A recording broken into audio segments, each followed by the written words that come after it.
most powerful ways for us hunters in training to heighten our senses and expand our perception is to take a seeing pause. So this exercise is mainly for those of us who take our vision for granted.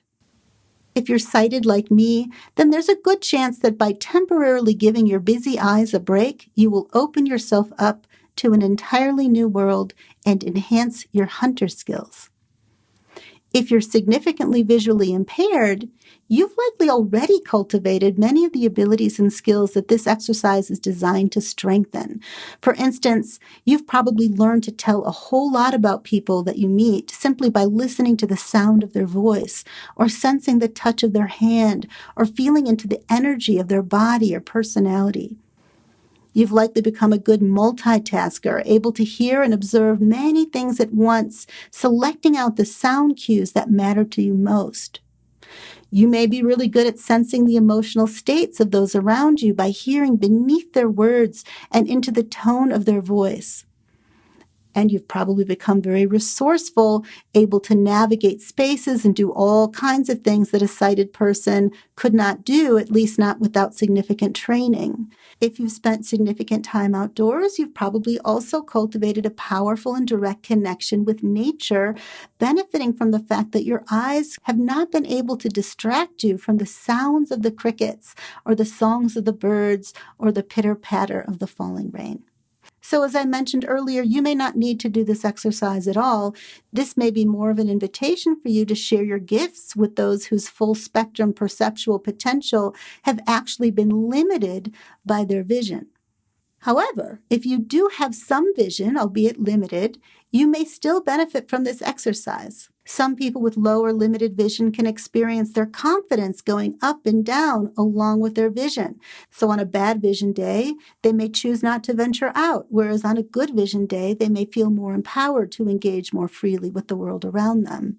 If you can relate to this experience, then this invitation may actually help to increase your trust in yourself and your own hunter skills and abilities, regardless of the day-to-day or hour-to-hour changes that may be taking place in your vision. So give it a try and see what happens. Okay, so wherever you fall on the sighted scale, our invitation to you is to experiment with a blindfold as a means of opening up your inner eye and beginning to see the world as a shaman does, as a sea of energy. Being blindfolded can help to block out the things that tend to distract you. It allows your brain to focus on developing your other senses like smell, hearing, and touch. While you may choose to do this on your own, ideally you will do this with a partner or in a small group. Safety is of the essence, so use your common sense throughout the whole experience. If you're alone at home, try doing a few simple activities that you tend to take for granted. Try putting on a blindfold and then brushing your teeth, or getting dressed, or eating a simple meal, or try doing all three of those things in a row. If you're with a partner or small group, consider using this as an opportunity to not only enhance your senses and open your inner eye, but to build trust in the person or people that you're with. So here's a wonderful process you can try out with the partner outdoors. Start by choosing a safe place to do this exercise, like a flat area, relatively flat with soft ground and no large or scary objects that could be bumped into or tripped on.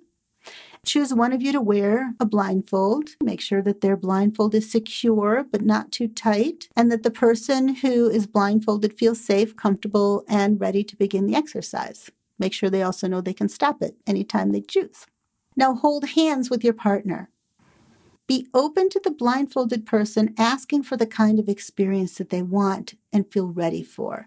They may just want the partner to take the lead, or they might actually have a specific request, like take me on a walk at varying speeds, or guide me to a special tree or a rock. They may want their partner to hold their hand the whole time, or they may be open to being guided by their partner's voice for a part of the exercise, knowing that they can grab their partner's hand as soon as they want to. What matters is that the partners work together as a team. Another wonderful blindfolded trust-building activity can take place in a forest, ideally a spacious one. And in this exercise, the sighted partner leads their blindfolded partner through the forest, eventually bringing their partner to a tree. The person who's blindfolded is invited to study the tree with all of their senses, to smell the tree, feel its size, shape, and texture with their hands, to listen to the sound of its leaves, branches, and sentient inhabitants, and the surrounding environment. Once the blindfolded person feels they've gotten to know their tree well, their partner can bring them back to the place where they started.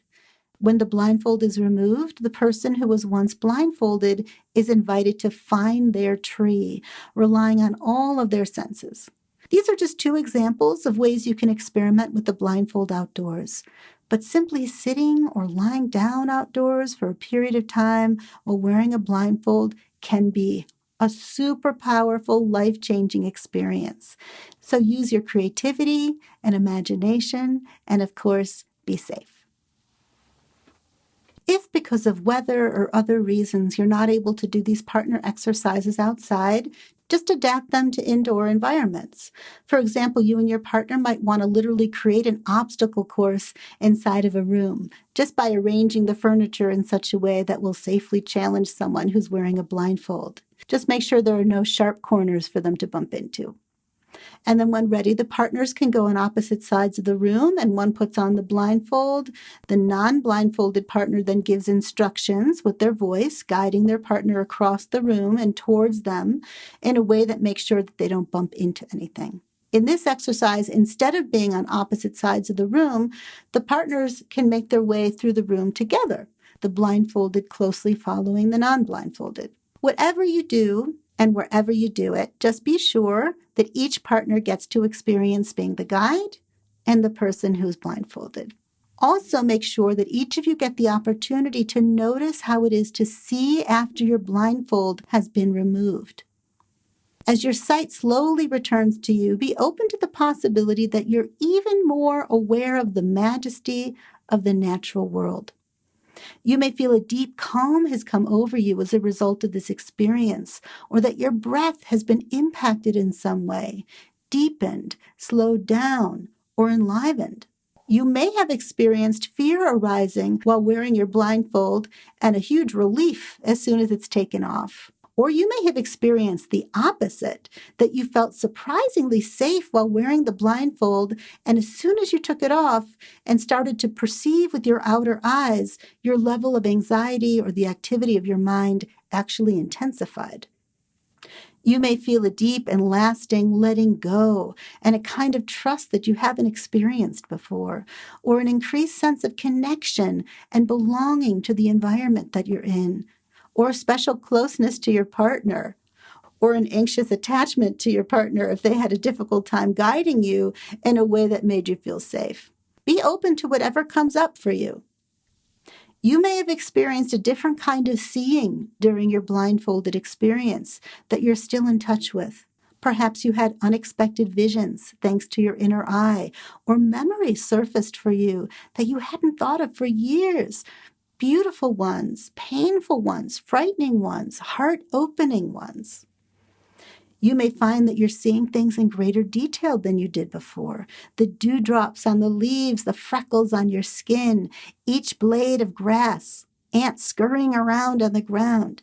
You may find that your heightened senses or additional layers of perception stay with you for minutes or hours or even days. Whatever insights come, welcome them into your awareness.